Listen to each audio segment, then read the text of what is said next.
Welcome to Prashanthi cooking and health అండి. నేను ప్రశాంతిని. ఈరోజు వీడియోలో అమ్మమ్మలు నానమ్మలు తయారు చేసేటువంటి బలమైన జొన్న పిట్టు చూపిస్తానండి. అప్పుడప్పుడు ఇలా తయారు చేసుకొని రుచిగా పిల్లలు, పెద్దవాళ్ళు, టీనేజ్లో ఉండే పిల్లలు ఇలా తింటుంటే నడువుల నొప్పులు, మోకాల నొప్పులు, అలాగే శరీరంలో ఊరికే నీరసం రావటం అలాంటి సమస్యలన్నీ తగ్గించుకోవచ్చండి. ఈ జొన్న పిట్టు తినటం వల్ల మంచి శక్తినిస్తుంది. మీరు కానీ అప్పుడప్పుడు ఇలా చేసి ఇంట్లో వాళ్ళు, పిల్లలు అందరూ తినండి. మరి వీడియోలోకి వెళ్ళిపోదాము. చూడండి, జొన్నలండి ఒక కప్పు నిండా తీసుకున్నాను. జొన్నల్లో 2 రకాలు ఉంటాయి, పచ్చవి, తెల్లవి. పచ్చ జొన్నలు కొంచెం లైట్ చేదు వస్తాయి, అవి కాకుండా ఇలా తెల్ల జొన్నలు తీసుకున్నాను. ఇప్పుడు ఒక గిన్నె తీసుకొని గిన్నెలోకి వేసుకోవాలండి కప్పు జొన్నలు.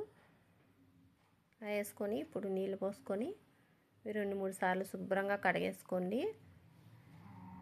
ఇట్లా మనం నీళ్ళు పోసేటప్పుడే చూడండి కొంచెం చచ్చు అన్నీ పైకి వచ్చాయి కదా, ఇవన్నీ మనం కడిగేసుకొని వంచేసుకునేటప్పుడు అవన్నీ కూడా వంచేసేయండి.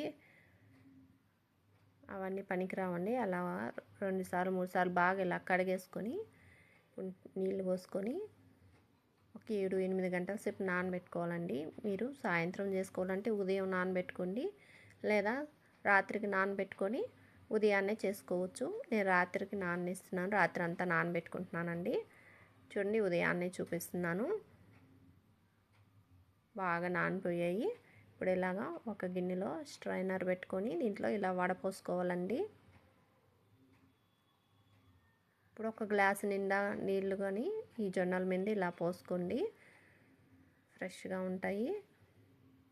కొంచెం లైట్ పులుపుదనం ఏదన్నా ఉన్నా కానీ ఇలా నీళ్ళు పోసుకోవటం వల్ల పోతుంది. ఇప్పుడు మిక్సీ జార్ తీసుకొని మిక్సీ జార్లో ఇప్పుడు ఈ జొన్నలన్నీ వేసుకోవాలండి. నీళ్ళు పోయేదాకా ఉండించుకొని ఇప్పుడు నీట్గా ఇలా వేసేసుకొని మూత పెట్టేసి సన్న రవ్వ ఉంటుంది కదా, అట్లాగా మిక్సీ పట్టుకోవాలండి. రవ్వగా మిక్సీ పట్టుకోవాలి. ఈ విధంగా పట్టుకొని ఇప్పుడు ఈ మిక్సీ జార్ని పక్కన పెట్టుకోండి. ఇప్పుడు మనం ఇడ్లీ చేసుకుని ఈ ఇడ్లీ పాత్ర తీసుకొని 1.5 గ్లాస్ దాకా నీళ్ళు పోస్తున్నానండి.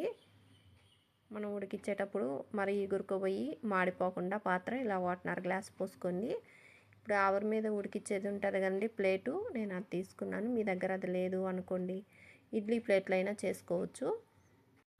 ఇప్పుడు ఒక కాటన్ క్లాత్ తీసుకొని అది తడిపేసి ఇలాగే ప్లేట్ మీద ఇలాగ వేసుకోవాలండి. ఇలా నీట్గా వేసుకొని ఇప్పుడు మనం మిక్సీ పట్టుకుని ఈ జొన్న రవ్వనంతా ఇలా మధ్యలో వేసేసుకోవాలి. అంతా నీట్గా స్పూన్తో అయినా నీట్గా తీసుకొని వేసుకోవాలి. ఇలా వేసుకొని మనం మిక్సీ పట్టేటప్పుడు ఎక్కడన్నా కొంచెం రవ్వగా గడ్డలుగా ఉంటే అవి కానీ చేతితో ఇలా బాగా మెత్తగా నలిపేసుకొని ఇదంతా నీట్గా ఈవెన్గా ఇలా అనుకోండి. ఇప్పుడు మన వేలుతో ఇలా రంధ్రంలాగా పెట్టుకోండి. లోపలికల్లా ఆవిరిపోయి బాగా ఉడకద్ది.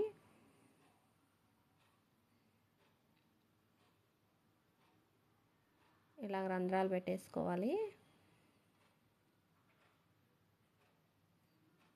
మిగిలిన క్లాత్ ఉంది కదా, ఈ క్లాత్తో మొత్తం పిండి పైన క్లోజ్ చేసేయాలండి.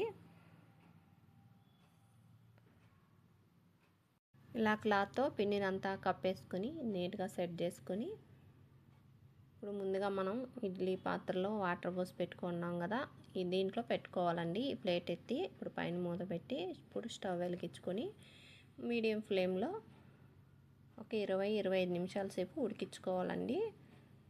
25 మినిట్స్ ఉడికించుకున్నాను. బాగా ఉడికిపోయి ఉంటుంది, ఏం డౌట్ పడలేదండి ఉడికిందో లేదో అని. 20 మినిట్స్ సరిపోద్ది, నేను ఇంకా 25 మినిట్స్ ఉడికించాను. చూడండి, ఆపేసి ఒక 2 నిమిషాలు వదిలేయండి. ఆ తర్వాత ఇలాగ క్లాత్ తీసుకొని ప్లేట్లోకి తీసుకోవటమేనండి. ఇదంతా నీట్గా ప్లేట్లోకి తీసేసుకోండి. చాలా ఈజీగా ఊడొచ్చేస్తుంది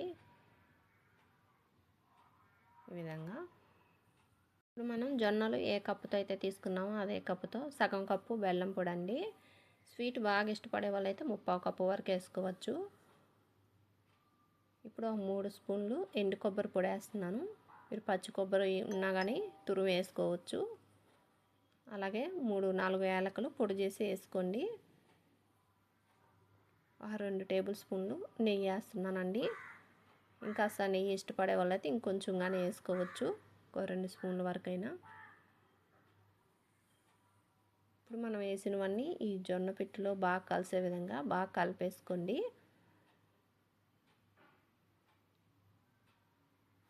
అప్పట్లో అమ్మమ్మలు నానమ్మలు ఇటువంటి బలమైనవి చేసుకొని తింటూ వాళ్ళు పొద్దున్న నుంచి సాయంత్రం దాకా పని చేస్తున్నా కానీ అసలు నొప్పులు అనేవాళ్ళు కాదు.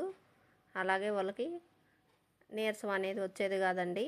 మంచి ఎండలో కూడా బాగా పనిచేసేవాళ్ళు. ఇప్పుడు వాళ్ళు అన్నీ కొంచెం దూరం నడిచినా నొప్పులు, వంగి పనిచేసినా నడువుల నొప్పులు, ఎక్కువసేపు నిలబడినా నొప్పులు, అన్నీ నొప్పులు వస్తున్నాయి. ఇటువంటి అప్పుడప్పుడు చేసుకొని తినండి. చాలా రుచిగా ఉందండి. 2-3 రోజులు కానీ నిలువ ఉంటుంది. మీరు ట్రై చేసి మీకు ఎలాగొచ్చిందో కామెంట్ బాక్స్లో తెలియజేయండి. ఫస్ట్ టైం కొత్త వాళ్ళు వీడియో చూస్తుంటే మా ఛానల్ని సబ్స్క్రైబ్ చేసుకోండి. పక్కనే ఉన్న బెల్ బటన్ని క్లిక్ చేస్తే నేను పెట్టిన వీడియోస్ అలా మీకు నోటిఫికేషన్ ద్వారా వస్తాయండి. మా వీడియోస్ మీరు చూడొచ్చు. వీడియో నచ్చితే లైక్ చేయండి, షేర్ చేయండి. థ్యాంక్ యూ ఫర్ వాచింగ్ అండి.